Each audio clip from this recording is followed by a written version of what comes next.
आंतरराष्ट्रीय महिला दिन. आपल्याला वाटतं की आपल्याला या दिवसाविषयी सगळं काही माहीत आहे, नाही का? पण आज आपण या दिवसाच्या मागे दडलेला खरा तो क्रांतिकारी इतिहास उलगडणार आहोत. चला तर मग थेट त्याच्या मुळाशी जाऊया.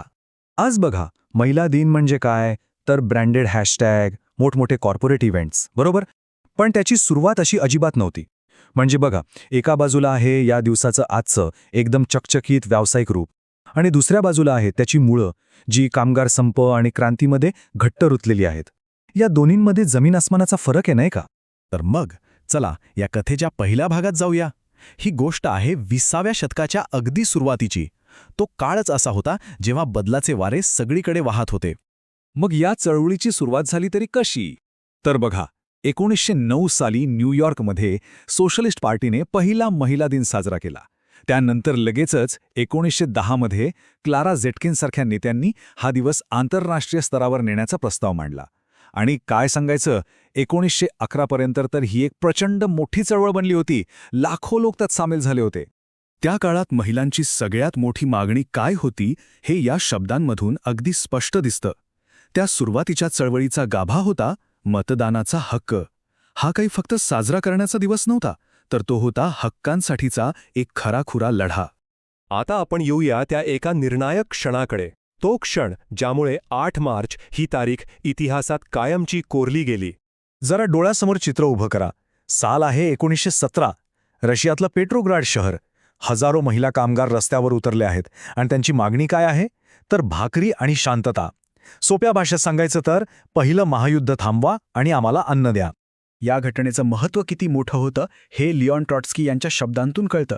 ही एक अशी अनपेक्षित घटना होती जिने अक्षरशः इतिहासाला कलाटणी दिली. म्हणजे अगदी कोणालाच वाटलं नव्हतं की महिला दिनाचा एक साधा मोर्चा क्रांतीची ठिणगी टाकू शकतो. आणि या क्रांतीचे परिणाम ते तर जबरदस्त होते.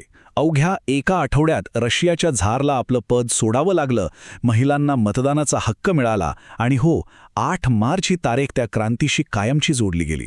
आता या क्रांतिकारक मुळामुळे झालं काय की हा दिवस अनेक वर्ष फक्त कम्युनिस्ट आणि समाजवादी देशांपुरताच मर्यादित राहिला. तिकडे पश्चिम जगात तर तो जवळपास विसरलाच गेला होता. पण मग काही दशकांनंतर कार्यकर्त्यांच्या एका नव्या पिढीने या दिवसाला पुन्हा एकदा जिवंत केलं. 1960च्या दशकापर्यंत पश्चिम जगात हा दिवस खरंच विस्मृतीत गेला होता. पण मग आली स्त्रीवादाची दुसरी लाट, आणि त्यांनी या दिवसावर पुन्हा एकदा आपला हक्क सांगितला.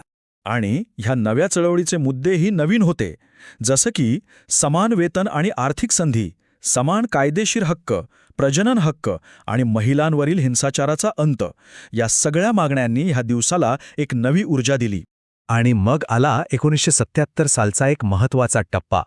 संयुक्त राष्ट्रांनी म्हणजे युनायटेड नेशन्सने या दिवसाला अधिकृत मान्यता दिली, आणि यामुळेच तो खऱ्या अर्थाने एक जागतिक दिवस बनला. बरं, आता आपण येऊया या दिवसाच्या आजच्या स्वरूपाकडे, जे खरं तर विरोध, सरकारी धोरणं आणि कॉर्पोरेट ब्रँडिंग यांचे एक गुंतागुंतीचा मिश्रण बनलं आहे.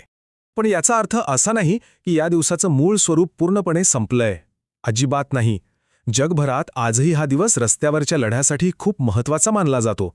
मग तो पाकिस्तानातील औरत मार्च असो किंवा मेक्सिकोमधील स्त्रीहत्येविरोधात उभारलेली स्मारकं असोत, ती विरोधाची भावना आजही जिवंत आहे.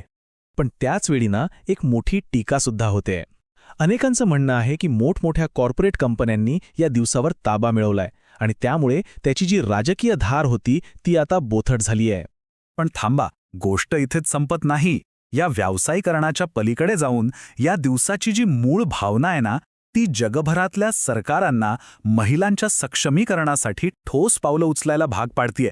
उदाहरणच घ्यायचं झालं तर भारतात मुख्यमंत्री माझी लाडकी बहीण योजना आहे, लखपती दीदी आहे, सुकन्या समृद्धी योजना आहे. या सगळ्या योजना महिलांना आर्थिकदृष्ट्या सक्षम करत आहेत. हे आहेत त्या दिवसाच्या वारशाचे ठोस आणि सकारात्मक परिणाम. तर मग प्रश्न हा आहे की आज या दिवसाचा खरा अर्थ काय? रस्त्यावरचा विरोध, सरकारचं धोरण, की फक्त खरेदी करण्याचा एक दिवस? हा एक असा प्रश्न आहे जो आपल्याला विचार करायला लावतोय. आणि खरं तर हाच प्रश्न ह्या दिवसाच्या गुंतागुंतीच्या प्रवासाला अगदी अचूकपणे आपल्या समोर मांडतो.